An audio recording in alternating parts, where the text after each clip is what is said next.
마테오가 전한 거룩한 복음입니다. 주님 영광 받으소서. 그때 예수님께서 군중에게 말씀하고 계시는데 그분의 어머니와 형제들이 그분과 이야기하려고 밖에 서 있었다. 그래서 어떤 이가 예수님께 보십시오, 스승님의 어머님과 형제들이 스승님과 이야기하려고 밖에 서 계십니다 하고 말하였다. 그러자 예수님께서 당신께 말한 사람에게 누가 내 어머니고 누가 내 형제들이냐 하고 반문하셨다. 그리고 당신의 제자들을 가리키시며 이르셨다. 이들이 내 어머니고 내 형제들이다. 하늘에 계신 내 아버지의 뜻을 실행하는 사람이 내 형제요, 누이요, 어머니다. 주님의 말씀입니다. 그리스도님 참여합니다.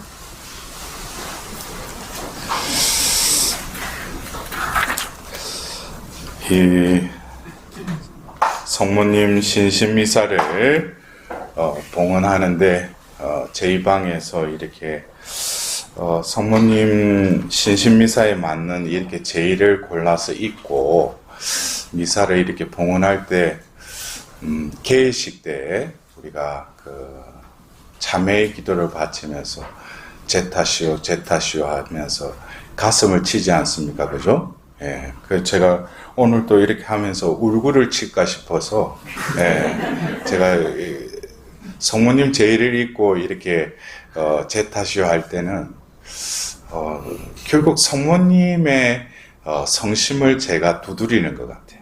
예. 그래서 시메온의 예언처럼 당신 마음이 칼에 깨찔리듯 아플 것이다. 그리고 많은 사람들의 숨은 생각들이 드러날 것이다. 어쩌면 성모님께서는 내 죄를 통회하면서 가슴을 칠 때 성모님도 아파하실 겁니다. 그래서 우리가 한 달에 시작 첫 호 때 우리가 성모님의 그 성심을 조금이라도 헤아리면서 우리가 하루를 지내고 있는가. 그래서 꽃빛 신부님께 성모님이 그 성토요일 주신 그 메시지를 보더라도 성모님의 그 비통한 마음,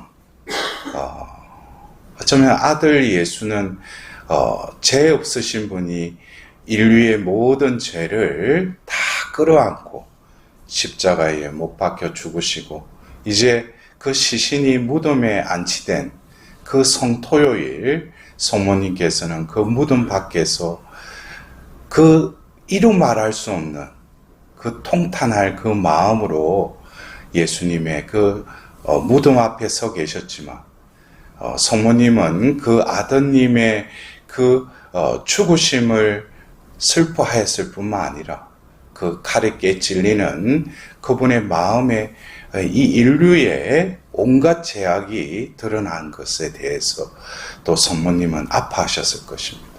그래서 우리가 이 초토신심이라는 것은 내가 무엇을 성모님께 뭘 구하기보다는 과연 나는 성모님께 봉헌된 자녀로서의 삶을 살아가고 있는가. 지난달에 내가 초토신심미사를 참여했다면 이번 달에는 과연 얼마만큼 성모님의 신심에 그 정구하심, 내가 바라는 것을 정구하시는 것이 아니라 성모님께서는 우리가 구원되기를 원하시는 거예요. 어떻게 보면 이 세상의 죄악 속에서도 특별히 나를 선택하시고 부르셔서 나에게 봉헌하신 그 성모님의 마음은 이 세상의 이 풍파 속에서도 너희들을 이 구원의 방주에 담아서 안전하게 그 구원의 폭으로 이끄시기 위한 또 다른 마리스텔라로 바다의 별로 우리를 비추시고 인도하시는 분이 바로 성모님이시라는 거예요. 그래서 오늘 우리에게 들려주신 이 말씀, 구약의 역대기 상근 15장, 16장의 말씀과 더불어서 오늘 마테오복음 12장에 나오는 예수님께서 이 마테오복음서에는 나오지 않지만 다른 공간복음에서 예수님이 어떻게 했다고 해서 미쳤다라는 소문을 들은 거예요. 그래서 어머니와 그 형제들이 예수님을 배우러 이야기 좀 하려고, 너 왜 그런 짓을 왜 하느냐, 그런 말을 왜 하느냐. 왜냐하면은 어릴 때부터 예수님과 함께 지냈지만 어떻게 보면 육적으로 같이 살았던 그 형제들, 그러나 그 중에 어머니도 함께 계셨다고 그랬어요. 그러나 어머니이신 그 마리아는 그 예수님을 어떤 끄집어내어서 그 자리에서 데리고 오려고 어머니께서 그 예수님을 찾아 나섰겠어요? 그런 유사한 일이 12살에 있었죠. 예? 예루살렘에 갔다가 다시 나자렛으로 향하는데 사흘 동안 가다가 다시금 찾았던 그 소년 예수님 뭐라고 했어요? 내가 아버지 집에 있어야 하는 줄을 모르셨습니까? 그랬어요. 그때 성모님이 어떻게 했어요? 이 모든 일을 마음에 새겼다 그랬어요. 그래서 어쩌면 이 공생애 중에 예수님께서 그 행하는 모든 일들을 다른 형제들도 그가 미쳤다는 말을 듣고 그것에 예수를 만나려고 했지만 성모님은 또 다른 마음으로 예수님께로 나아가셨을 거예요. 근데 오늘 복음에서 이야기하려고 밖에 서 있었다. 그래서 어떤 이가 예수님께 왔어요. 그리고 보십시오. 스승님의 어머님과 형제들이 스승님과 이야기하려고 밖에 서 계십니다. 밖에 서 계십니다. 근데 예수님께서는 그 어떤 사람이 와서 자기에게 그 말을 할 때 예수님 중심으로 그 어머니와 그 형제들은 어디 있어요? 밖에 있었다고 그랬어요.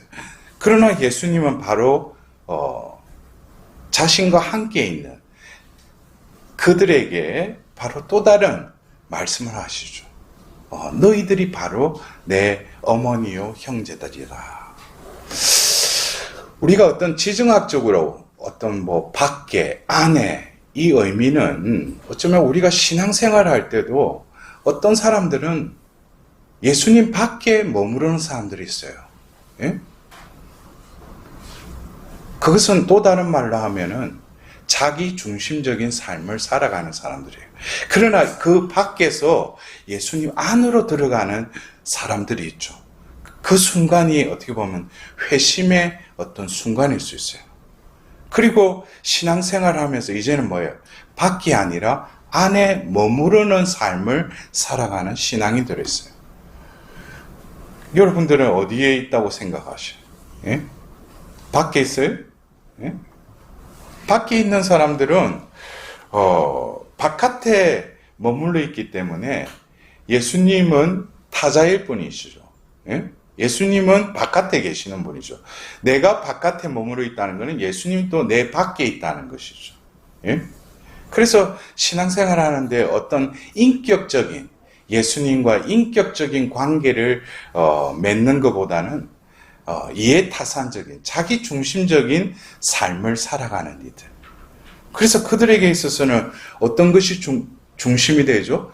자기, 에고, 자기 뜻, 자기 원. 이것이 내 신앙생활에 있어서 예수님께 나아갈 때 예수님께 기도하는 주제거리죠. 그런 사람들은 어떻게? 예수님 밖에 있죠. 그러나 예수님 안으로 들어가고 예수님 안에 머무는 사람들은 이제 존재가 변화가 일어나죠. 그리고 사고의 틀이나 내 감정, 내 의지도 변화가 일어나요. 그래서 오늘 일독서에 다윗이 이제 그 이스라엘을 평천하고 이제 왕이 되었어요. 근데 다윗에게 중요한 것은 자신이 왕이 된 것, 그것보다도 어떻게 바로 그 예루살렘에 주님의 궤를 모시는 것이 무엇보다도 중요했던 거예요. 이러한 그 다윗의 마음가짐을 보면은 그 시편 중에 내 한평생 주님 계비로 얻고자 하는 것은 주님의 집에 산다는 그것이오니. 어떻게 보면은 우리가 열왕기 상황을 보면은 그 많은 왕들을 그들이 어떻게 치세를 하고 어떻게 삶을 살았는지를 어떻게 기준점이 있죠. 다윗의 길을 걸었느냐? 또 뭐예요? 응? 또 한 사람 있잖아요. 그 북이스라엘을 다스렸던 첫 번째 여로보암의 길을 걸었느냐? 그것으로 이 사람을 기준으로 삼았다는 거예요. 그런데 다윗의 길을 걸었던 그 왕들은 어떤 뭐 선왕으로서 정치를 잘하고 했다기보다는 우상을 없애고 어떤 주님의 율법으로 다시 서려고 하는 대표적인 왕이 요시야 왕이었죠. 근데 이 다윗에게 있어서는 무엇보다도 중요한 게 자신이 왕으로 등극해서 이제 이스라엘의 12지파에 이제 왕이 된 그것을 자신은 기뻐했다기보다도 예루살렘에 뭘 모시기를 원했어요? 주님의 궤를 모시기로 했다는 거예요. 왜? 주님의 궤는 바로 구약의 하나님의 그 현존이죠. 그래서 바로 그 이스라엘 백성들을 이집트에서 탈출시켜서 광야로 데리고 와서 시나이 산에서 하나님은 계약을 맺으시죠. 그 계약을 맺고 나서 그들에게 천막을 지으라고 그러죠. 만남의 천막. 하나님이 이제 그들과 만나주겠다는 거예요. 그러면서 천막을 하나님께서 몸소 설계해서 그 재료와 규모와 모든 것들을 하나님이 디자인하셔요. 그래서 처음에 제가 그 탈출기 25장부터 그 만남의 그 장막을 이렇게 하라는 것. 처음에 제가 어떤 성경적인 그게 없을 때는 읽으면서 그러니까 뭐 큐빗 하고 뭘 돌고래 가죽도 나오고 뭐 별의별 보석들도 나오고 그래서 야, 하나님이 무슨 이들이 지금 광야에 있는데 이런 것들을 어디서 구해서 이걸 뭐 천막을 지으라고 하는가. 근데 그들은 이미 이집트에서 탈출할 때 그 장신구들이나 그거는 다들 들고 나왔죠. 그들 중에 가장 중요한 것으로 이 천막을 짓게 하는 거예요. 천막과 성전 그 바깥들, 그리고 안뜰로 들어가면 뭐가 있어요? 성소가 있고 제일 끝에 지성소가 있죠. 그 지성소에 뭐가 모셔지게 되어 있어요? 바로 계약궤. 이 계약궤는 바로 하나님께서 연기와 더불어서 모세와 대사제들 1년에 한 번 만나는 그 장소의 그 현존의 자리라는 거예요. 그 계약궤 안에는 뭐가 들어가 있어요? 바로 모세가 받아온 십계명, 그 돌판 2개. 그 다음에 뭡니까? 예? 금 항아리 속에 만나. 그 다음에 아론의 싹튼 그 지팡이. 그게 들어가 있는 것이죠.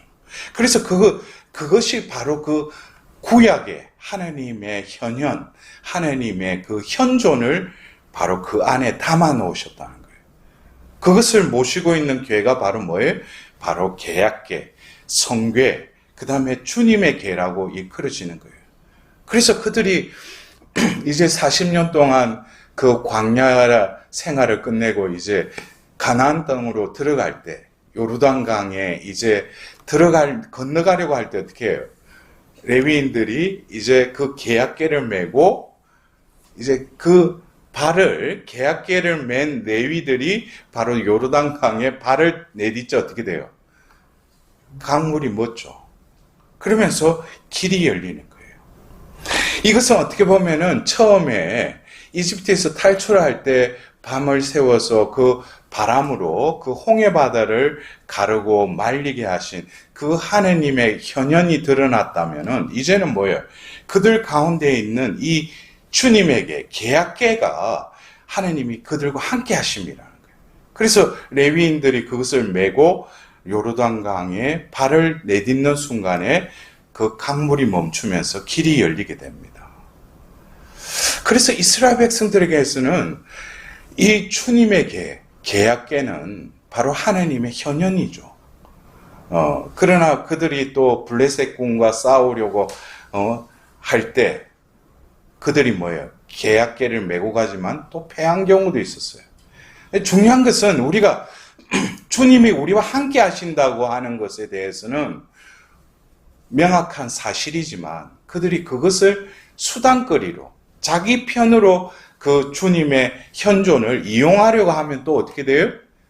하나님은 함께 하시지만 그 권능을 드러내지 않으신다는 거예요. 그런 경우도 있었죠. 그래서 오늘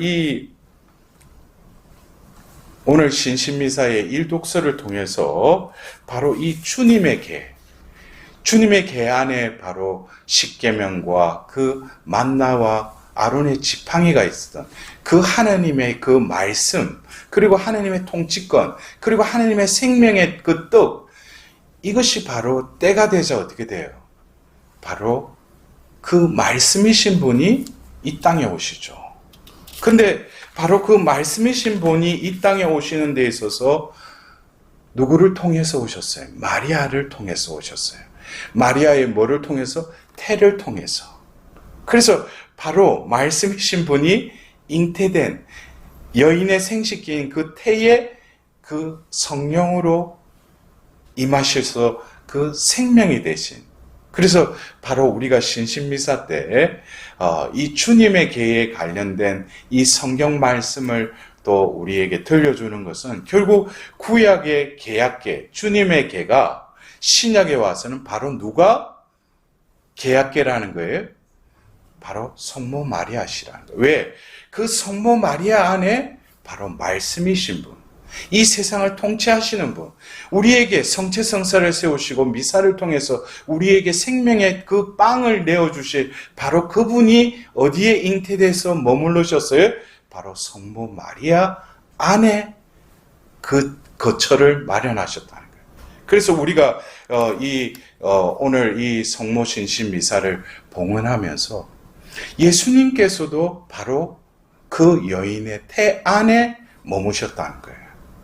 그리고 성모님을 통해서 이 땅에 출산과 더불어 이 땅에 태어나셨지만 예수님께서는 바로 그 요한복음 19장의 그 십자가상에서 다시금 그 십자가 곁에 서 계신 그 어머니에게 먼저 뭐랄까?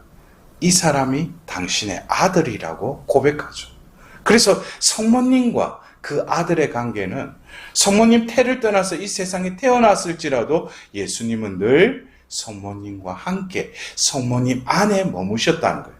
더불어서 성모님께서도 예수님을 낳고 그것으로 성모님의 그 임무가 끝난 것이 아니라 성모님은 바로 당신 안에 예수님이 그 겪으셔야 될 그 아버지의 때, 죄를 처이기시고 승리하시는 그 때를 성모님께서는 이미 그 마음 안에 그 아들과 함께 모든 구원의 역사가 일치되어 있었다는 거예요. 그래서 우리가 이 주님의 개인, 이 구약의 그 하나님의 현현, 이것이 결국 신약에 와서 예수님이 이 땅에 오셨고 또 예수님이 이 땅을 떠나셨을 때 성모님께서는 또다시 당신의 그 사명을 수행하셨죠. 그것이 바로 어디예요? 예? 바로 세나클입니다.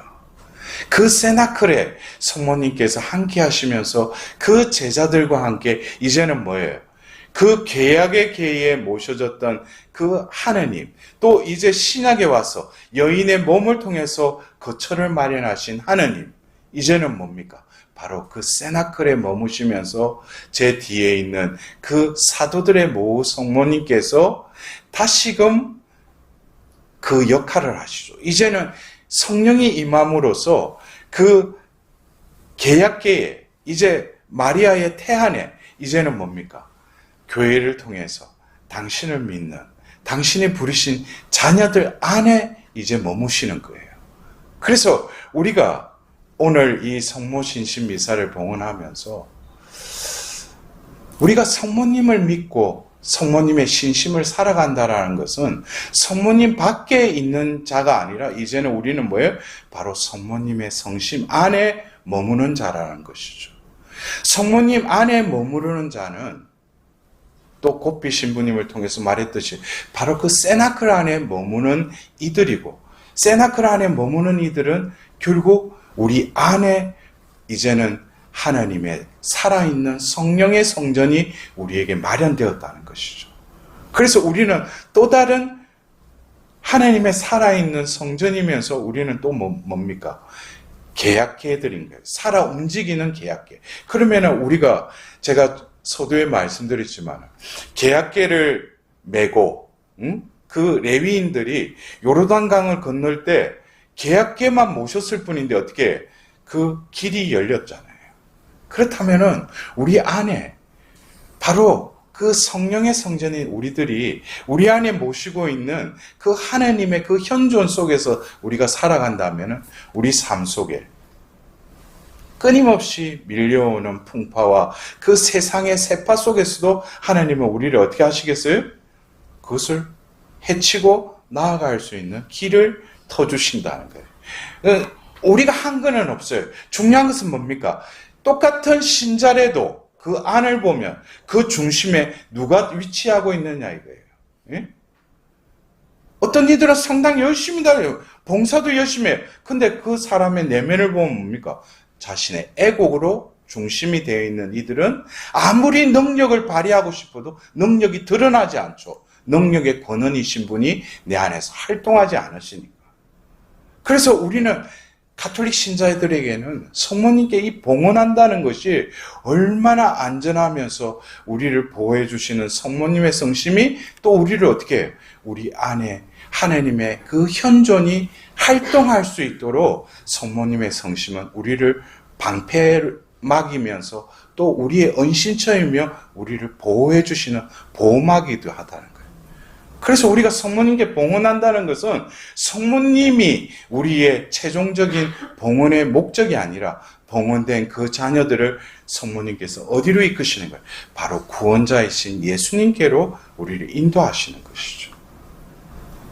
그래서 오늘 우리는 이 복음에 이 한 해를 시작하고 오늘 이 성모 신신 미사를 봉헌하면서 과연 나는 성모님께 봉헌하였다고 하면서 성모님의 그 성심 안에 머물러 있는지, 아니면 아직도 바깥에서 내 원하는 것, 내 뜻을 이루어 달라고만 성모님께 기도하고 있지는 않는지. 여러분들, 오늘 이 미사를 통해서 계약의 계이신 그 성모님, 그리고 성령이 임하시도록 그 한가운데서 기도하셨던 사도들의 모이신 성모 마리아께서는 우리가 진정으로 이 세상에 살면서 하나님의 살아있는 거처로 살고 또 그 거처로서 이제는 우리가 뭐예요? 바로 이 생에 수명이 다했을 때 우리는 영원한 거처, 약속된 거처에 들어가는 그것이 바로 우리 신앙의 여정이 아니겠습니까? 그래서 오늘 이 미사를 봉헌하면서 우리가 진정으로 성모님의 성심 안에 거하는 복된 자가 될 수 있도록 이 미사를 통하여 하나님의 자비를 구하옵소서.